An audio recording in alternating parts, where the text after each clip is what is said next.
Hey everybody, welcome to another episode of Purple Insider. Matthew Coller here. It is the Purple Insider Fantasy Show with Mike Schopp, presented to you as always by Underdog Fantasy, the easiest place to play fantasy sports and the fastest growing fantasy app in the industry. We will try again with those pick'ems at the end of the show, that's for sure. And one of these times we'll get it. Mike, also congratulations to you, not only the Deep End Fantasy Football podcast, but also ADP Chasing show as well now. So good for you. And your day job, I imagine, was a little easier this week with a Buffalo Bills victory over the Kansas City Chiefs. And when you first popped on, I said to you, are the Bills winning the Super Bowl? And your answer is what?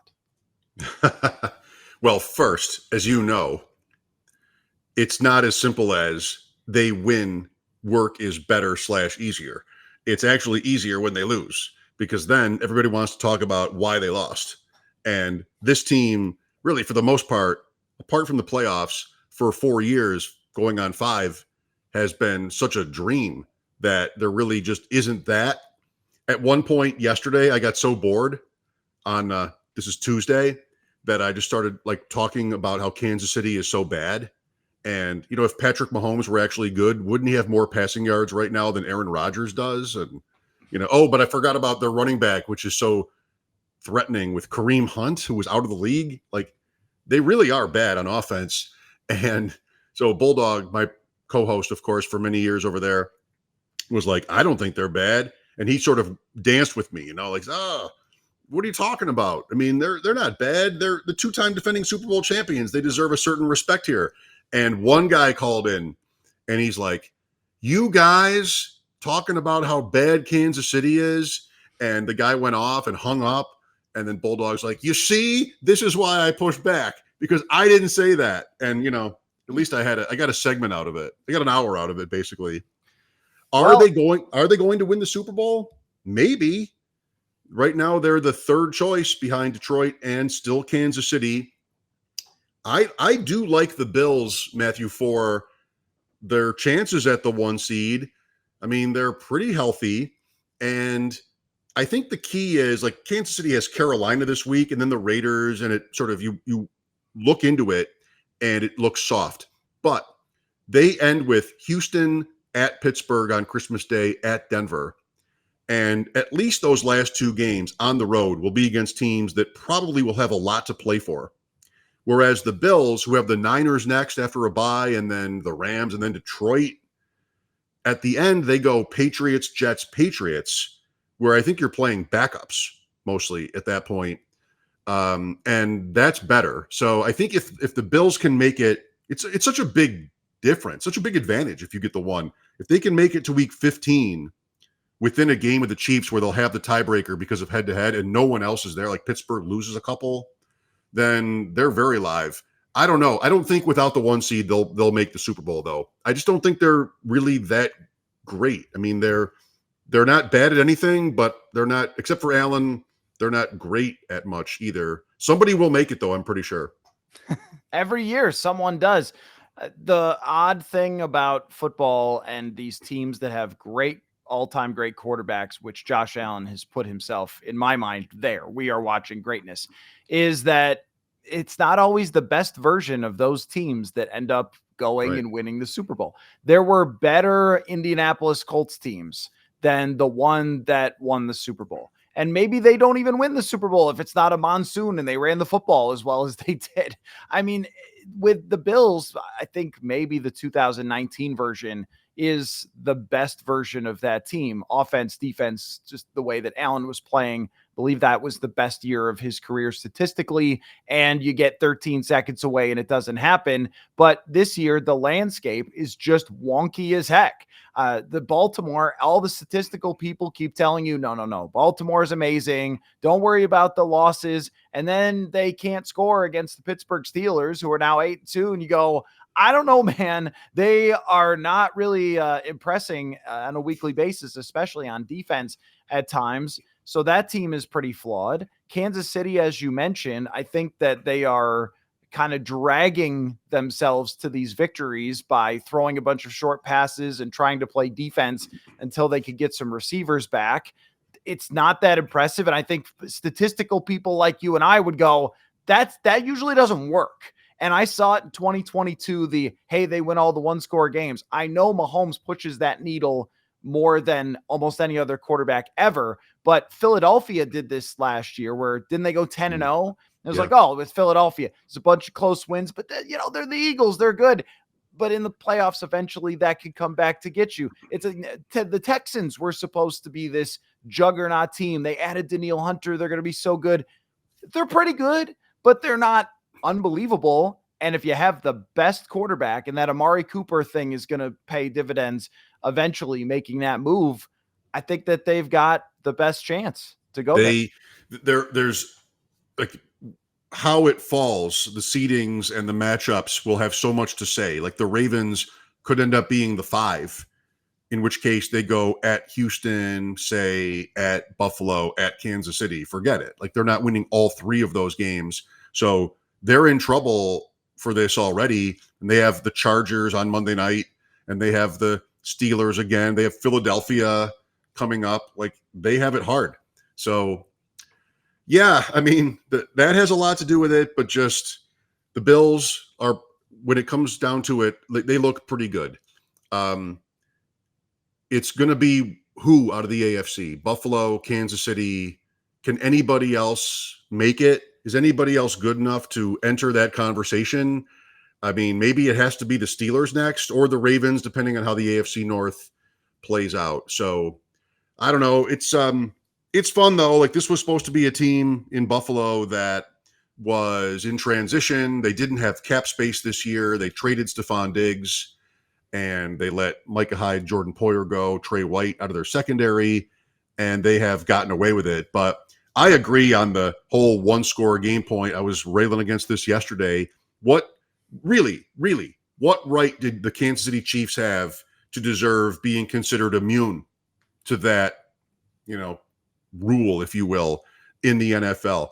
And they were very smart to not score on their last garbage time drive in Buffalo so that game would not count as a one-score game, and thus they keep that streak alive. But the Eagles example you referenced, the Vikings when they lost to the Giants in the play. Sorry, Pittsburgh in the COVID year was 11-0, and everybody knew they were bad. And then they lost to Washington, and they lost a bunch of games, and they went right out. So I tend to trust that, and I think in terms of Kansas City, it's still worth doing. I mean, there's probably a couple losses at least coming up for them, especially when you think about who they're going to play late. Well, and the games that they won and the way that they won, it was reminiscent to me of the 2022 Vikings, which was a pass interference call against Cincinnati, Isaiah Likely's toe out of the back of the end zone and things like that. Those are more random than just because there's different types of one-score games. If you outplay the other team and they score at the end, well, okay, you're going to get marked for a one-score game, but that's not really.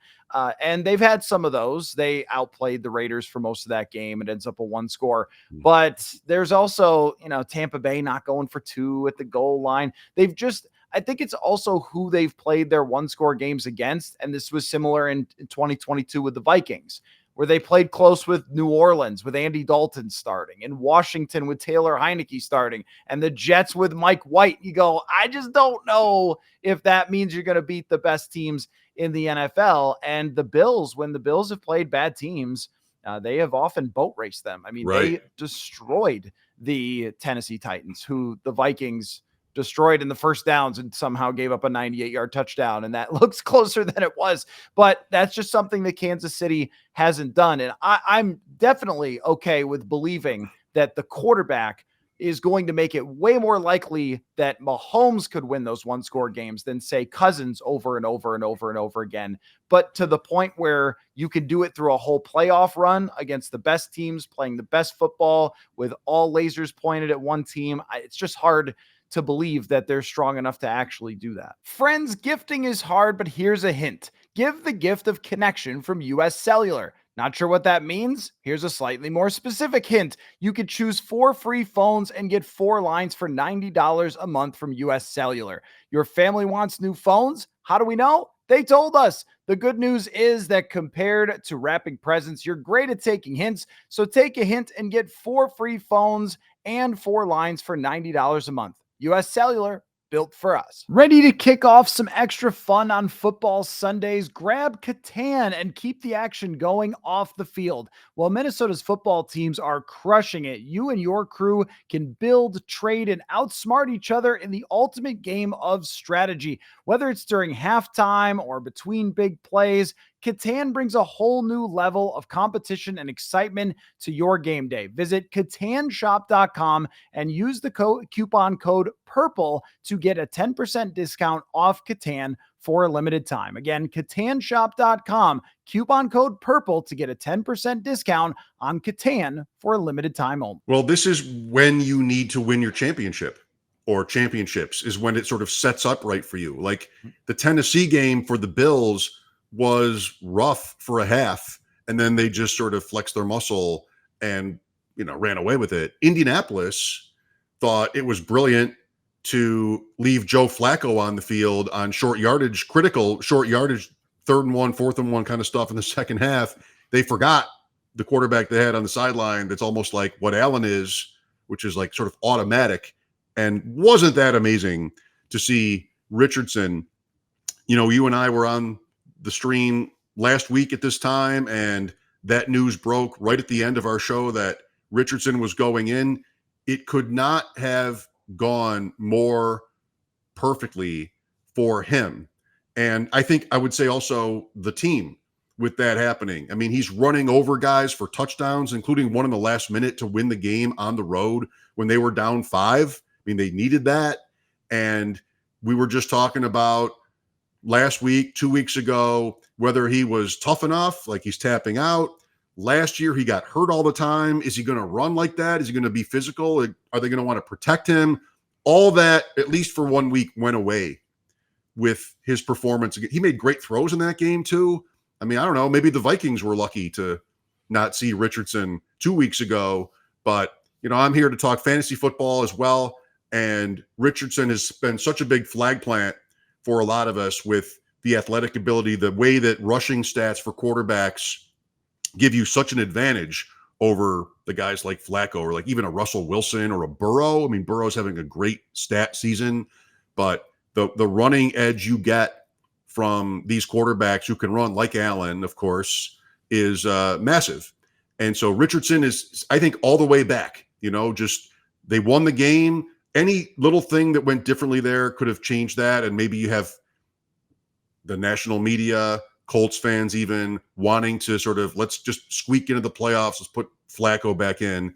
But now at least I'd like to think that's not going to happen. No, you are right about the Vikings and the Bills catching a break with Richardson not playing, because the high end of him is so much higher than what they were going to get from Joe Flacco. And I felt the same way with the Colts, where they just against the Vikings, Flacco had, I think, no trips into the red zone by the 4th quarter. And Anthony Richardson standing over there holding his pads, looking around like, maybe just could you consider that? And you're right. That's why it's been overall kind of just a strange year in the AFC, because there's another world where Anthony Richardson has it click in his second year and he's playing like that the whole time because we know it's in there. And then we're going, well, maybe he's the guy now, and maybe their team's a little bit stronger because top to bottom, they've got a lot of really good players, and everything is sort of just lined up for the AFC not to be as strong as we thought it was going in. Yeah. And think about too, how I love this sort of thought experiment, because it's always just one slate. It's always just one simulation. I mean, Cincinnati is a couple of field goals and a 2-point play from being 7-4, and the team you do not want to play, I think. And so the Bengals are interesting. Like, they're 4-7, which is pretty gross.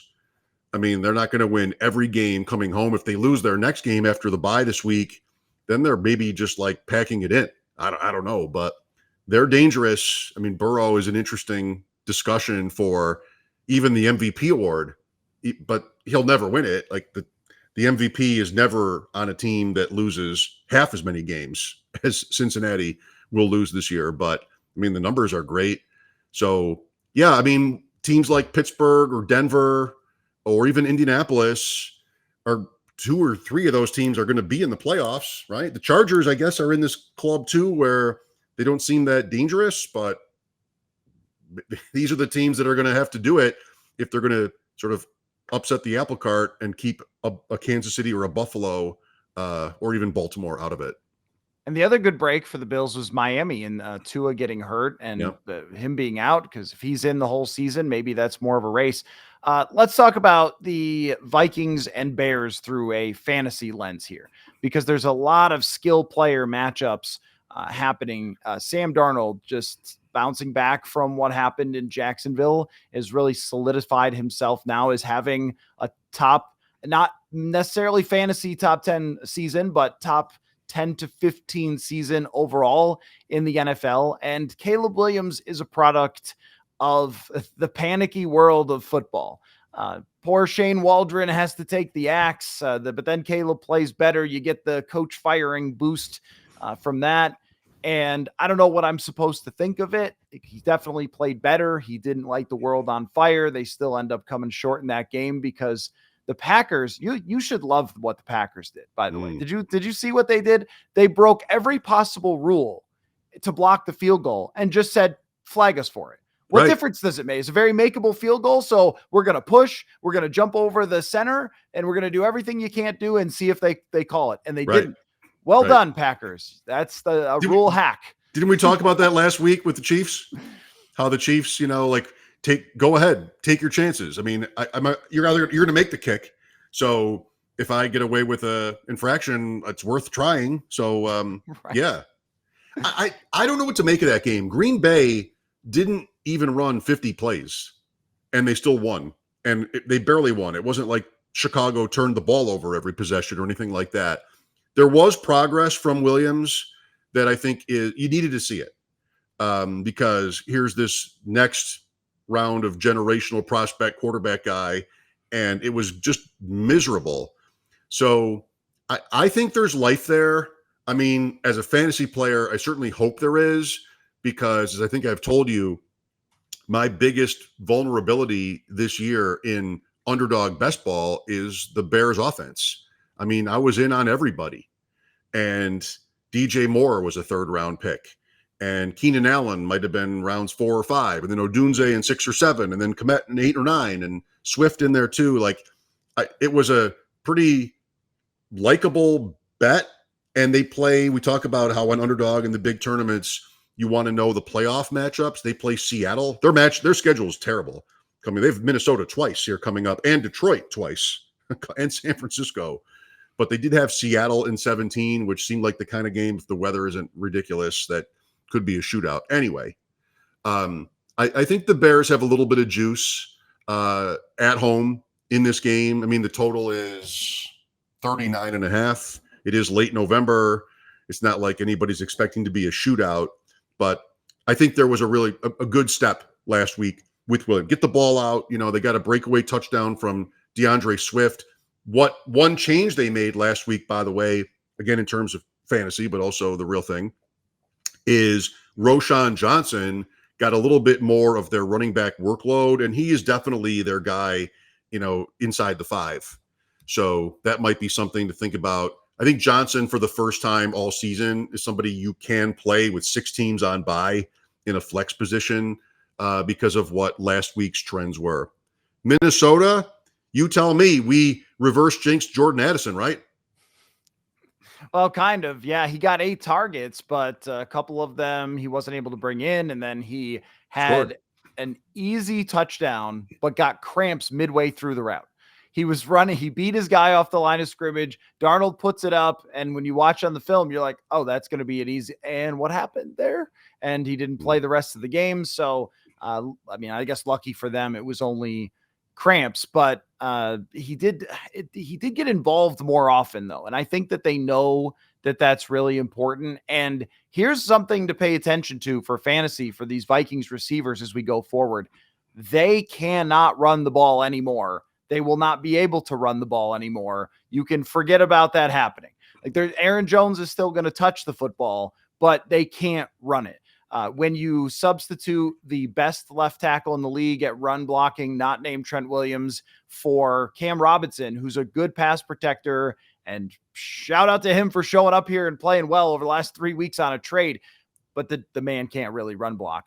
And he doesn't really know the assignments. There's a play last week where him and TJ Hawkinson run at the same defensive back, and the edge rusher takes down Cam Akers. He's like, that wasn't right. And then they have substituted their right guard, who was a more powerful run blocker, for a much better pass protector in Dalton Reisner.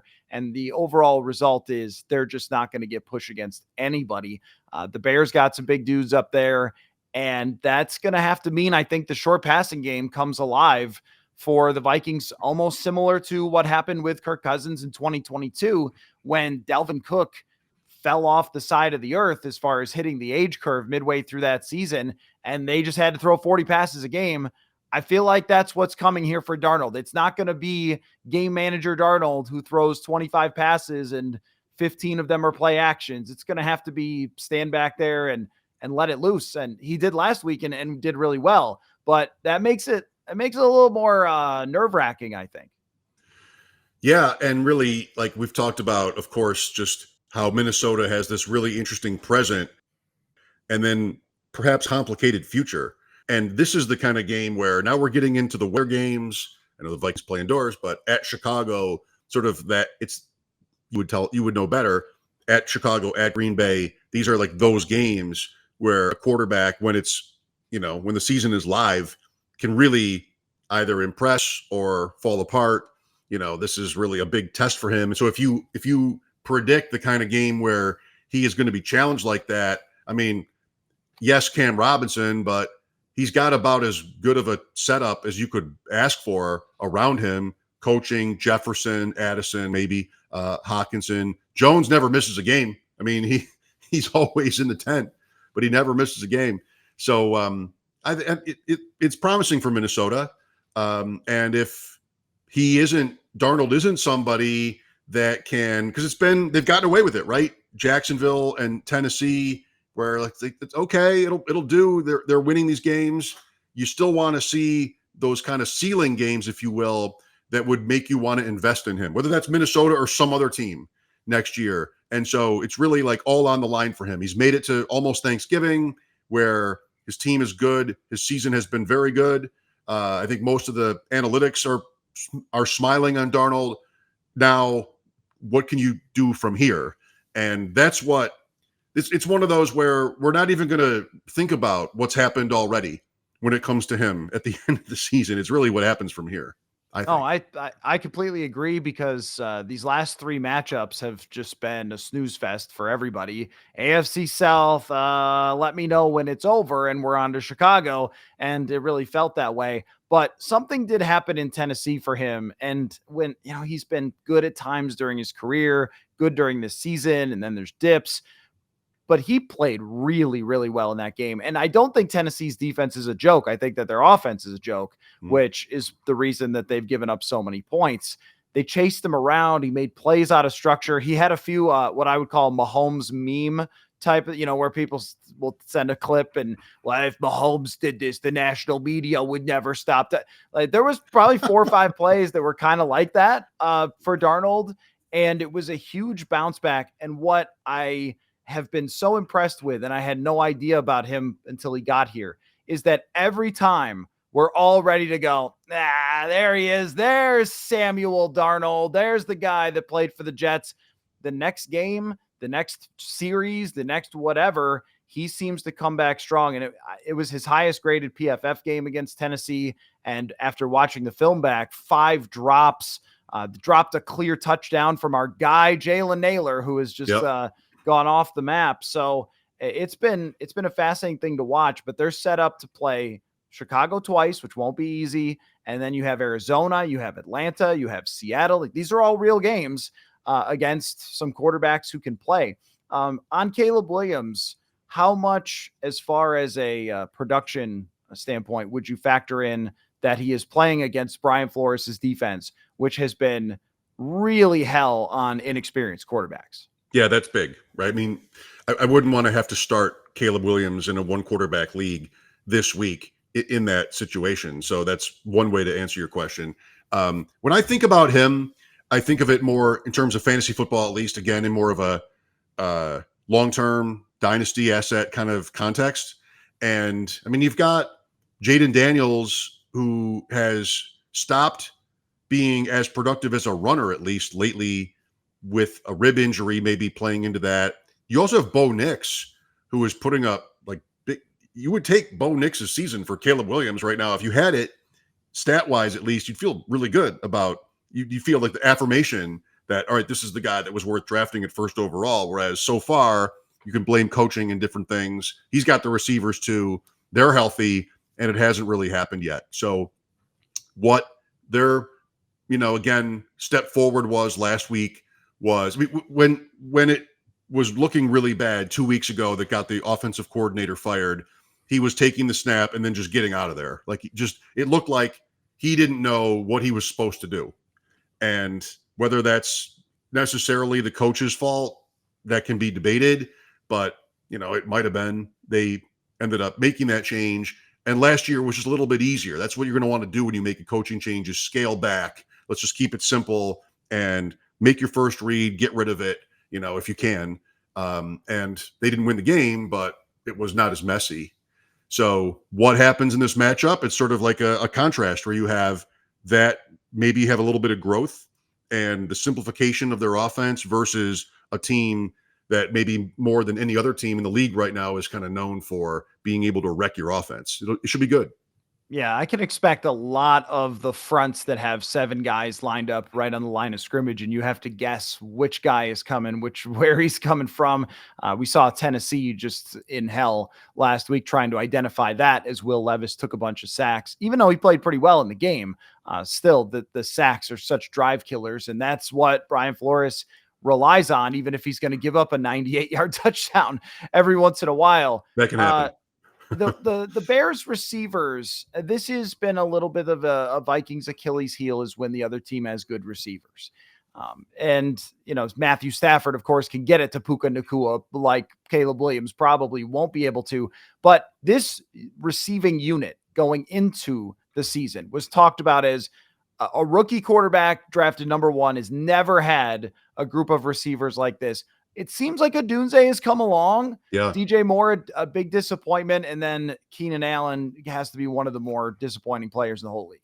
That's my order for this week. And just sort of overall, it has to be Odunze has had a couple of playable fantasy weeks. I mean, still not getting, he had the one game earlier this season in Indianapolis where he had big plays. And that's what you're hoping for, obviously, in fantasy. And that's where, if I were the Bears, I'd want to see if I can't find that somehow with him. He's the guy I would want for that. DJ Moore, the whole narrative on his career has not had the good quarterback, kind of like McLaurin in Washington, but Moore has had a few different guys, and now he's on a second team.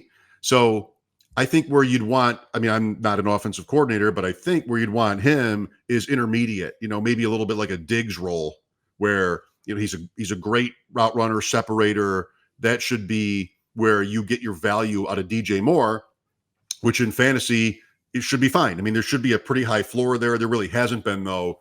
And then Keenan Allen, I'm not sure if he's dust at this point, but he's obviously older and been hurt a lot. And he, for me, would just be kind of in like that tertiary possession receiver kind of role. The tight end can play a little bit. The running back can catch the ball a little bit. Odunze is the one where, whether that's dynasty fantasy or whether that's like high stakes stuff where you're trying to catch up here in these late weeks, he's the one you kind of just have to, well, you don't have to, but again, with all the bye weeks, you start him and you cross your fingers. In Buffalo, do they still have players that everyone talks about how those players just kill the Bills? Because of course that used to happen when the Bills were much worse. You'd have this long running list of guys who would do big things against Buffalo. There is that list against the Vikings, and DeAndre Swift is on that list. Last year against Philadelphia, he ran over them like crazy. And in previous years, while he was in Detroit, we would always hear, Detroit's not that high on DeAndre Swift. He'd come to US Bank Stadium and get, 120 yards or something. You're like, that guy? They're not that high on that guy? So that's a little concerning just with the fact that he's put up big numbers. But does that still happen?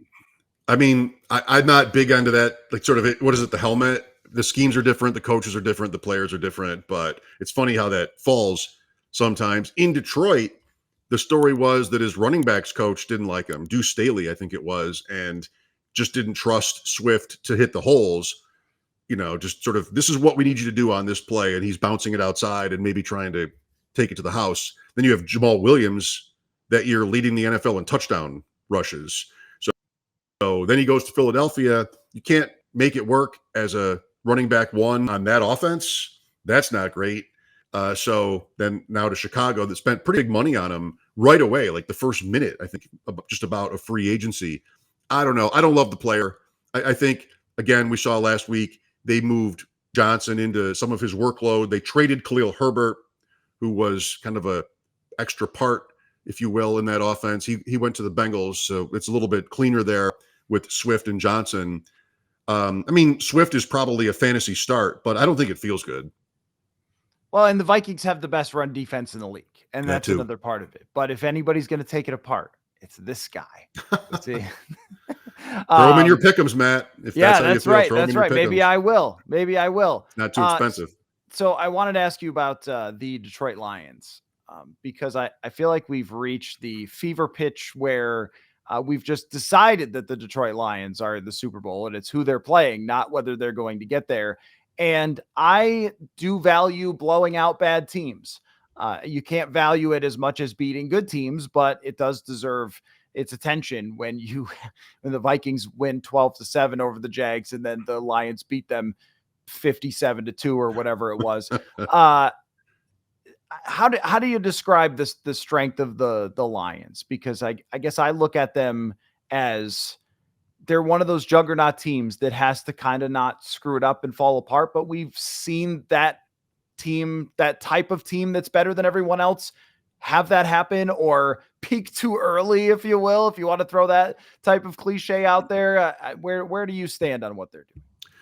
Well, I'm pretty much with the crowd in thinking that they are very good when they're good. They pretty much have a season here where they almost never play outdoors. And if they get home field and the one and the bye, then you're going through there, and that will not be easy. It starts up front for Detroit. Minnesota had a look at them when they met in Minnesota earlier in the season, but they're so good up front that they have the luxury of being able to run the ball with either guy, Gibbs or Montgomery, kind of at will. And you end up in these games where who do you start? You start them both. Yes. Like last week, it's just a matter of who they want to have scored the touchdown. And that's pretty lethal stuff.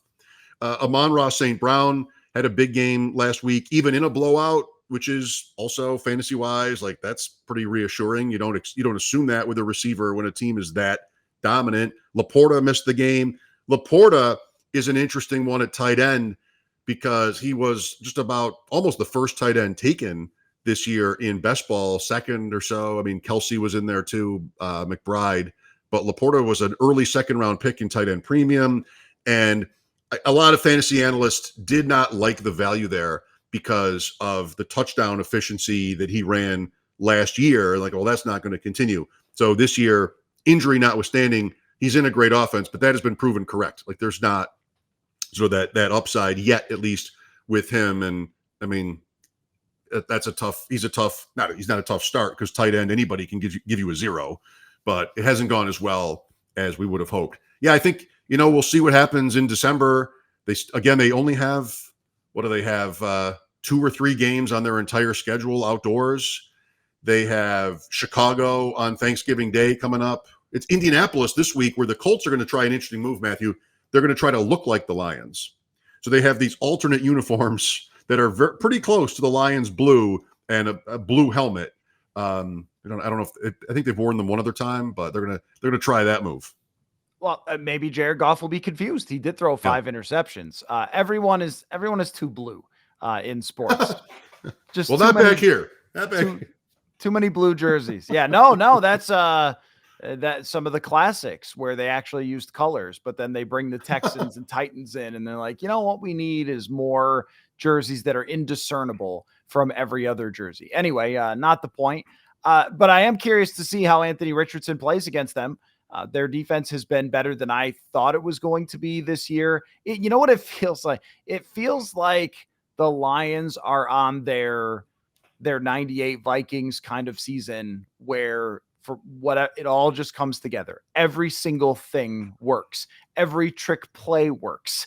You throw 5 interceptions and you win anyway. Just every single thing comes together for them. But as we well know from the 98 Vikings, it doesn't necessarily guarantee the playoff results. But the offensive line in the playoffs, I think every other team should be pretty terrified of having to play against. The other game that I'm very interested in is San Francisco and Green Bay, because the dialogue after the 49ers lost to the Seahawks has sort of turned on Kyle Shanahan a little bit, I guess. But just the 49ers, we all expected them to wave the magic wand and turn it around.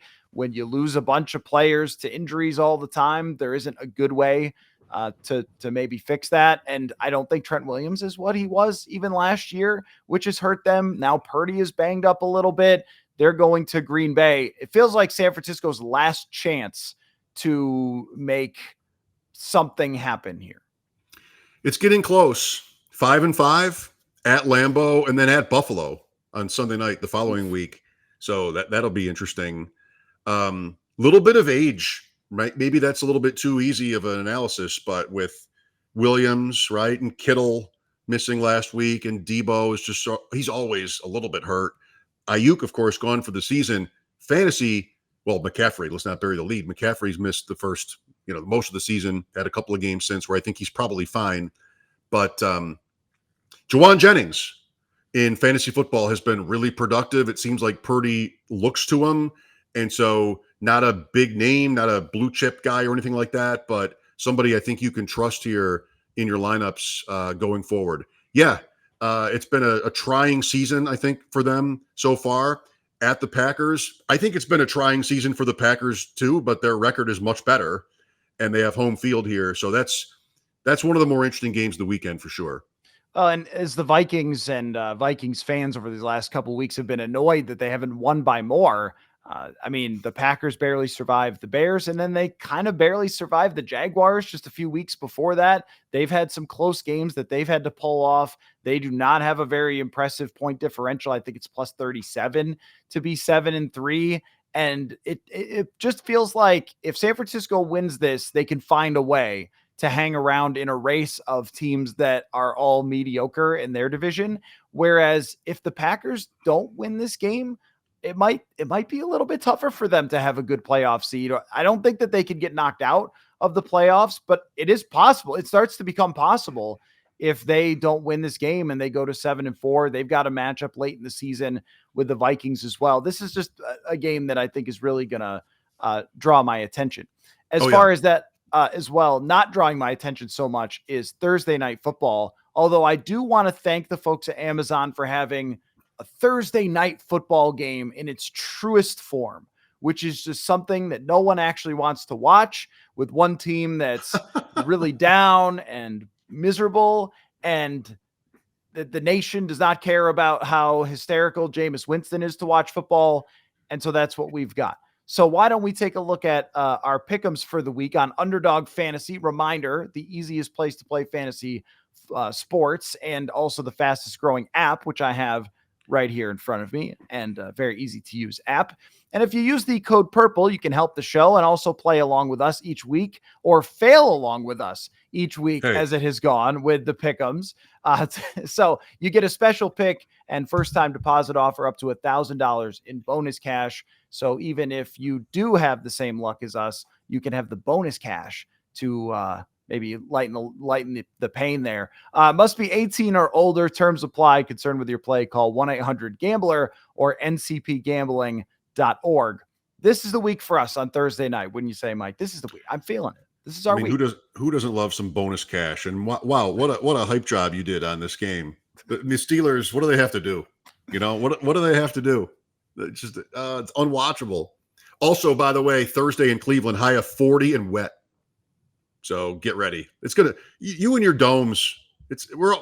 We haven't had one snowflake in Buffalo. It's November 20th. Literally, it's 55 degrees again today. It's been crazy, just winter. Will it actually occur? But Cleveland, you could get some weather there, which might be something to consider when putting your pick'ems in. And it's also something I did not consider when placing mine earlier today. I went with a sort of straightforward 4-bagger here, Matt. I think George Pickens has really become the clear number one. He's one of the best receiver starts in fantasy football. We'll see what Thursday night is. Cleveland, that's not an easy matchup, but I'll take the higher on 58.5 on Pickens, who, again, that's been their guy offensively, totally so far, George Pickens. He's really taken a step here. They're clear number one. So I'll go higher on Pickens. Then in terms of the Browns, I'm going to try to play off of last week a little bit. Jerry Jeudy had the 89-yard touchdown against New Orleans. His number here is 44.5. They have Cedric Tillman.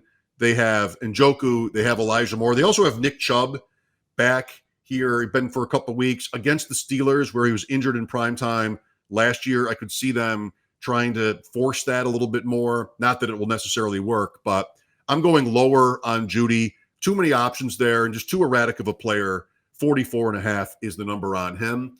I think the number I like in terms of the higher on Cleveland's, in terms of their passing game, is Elijah Moore at 33.5. I've always liked the player. Seems like maybe he's finally getting to a point where he's become more of a reliable option. Jameis Winston will want to throw the ball, a lot, as he did in New Orleans. So I'll go higher on Elijah Moore and then back lower on Njoku's longest completion at 18.5. I could see a higher volume game for him, but I'm just going to pick against a big play. Okay, I like that. And the way that Pittsburgh's defense is playing, it just feels like it could be a nightmare for Jameis Winston, which is my random pick, is Cameron Hayward more than or higher than 0.5 sacks. Cameron Hayward's playing great football. This guy, I was looking, they put out the Hall of Fame list today of the final, I think 25. And I don't know, every single one of them, you can make a case at this point. So when I hear broadcasts say, well, this guy's a Hall of Famer and that, and you're like, well, I don't, you never know because it's a hard thing to get in. Cameron Hayward, to me, is a Hall of Fame player that year in and year out, he's the scariest guy up there. He's sacking people. He's getting TFLs. And it's just like, he does what he does. And they've got a more exciting player that comes off the edge. But this, to me, is a lick your chops, Cameron Hayward. You could send Jameis Winston to the hospital type of game. I mean, he holds on to the football for so long. He gets strip sacked all the time. He throws interceptions constantly. And I think finally the internet has let it go that he's not a good quarterback. But, year after year we heard, this team should just have Jameis because he's so good. He's a fantasy dream, though. I mean, he'll throw the ball all the time. You get picks. Who cares? You get plays like you got all day in New Orleans. They lost 35-14 and it was still awesome. So I don't know if he can overcome Thursday night in the, wet snow or whatever that's going to be.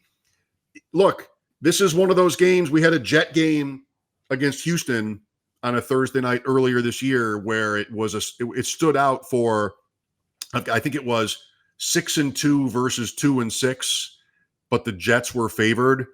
And, all the betting people I know were like, yep, trust that. And they did win that game. Nothing is a sure thing, but Pittsburgh is 8-2. Cleveland is 2-8, and the line is 3.5. I'm on the Browns. I mean, low scoring game. Pittsburgh has had these seasons where they sort of fizzle. I guess it's a few years ago now, like we mentioned, when they were, I think, 11-0 and fell apart. Nobody, listen to yourself. Nobody is that impressed with the Steelers. Nobody wants to watch. I'll take. I'll play the pick'em like I laid out already, but I'll be playing the Browns Thursday night. Oh, okay. Yeah. Well, and coming off a big win, sometimes that's something that I keep an eye on. You come off a big win, physical game, and then short go week plays. on the road. Yeah. Real quick. Have you looked at the coaches representing the American Football Conference if the playoffs started today? Well, I could probably name them. Go on. coaching is a pretty big deal, right? I mean, Mike Tomlin, Sean Payton, Sean McDermott, Andy Reid. It's just all both Harbaughs. Harbaugh. It's just all the same guys who are always there. In the Chargers with Brandon Staley, they couldn't line up and run a football play.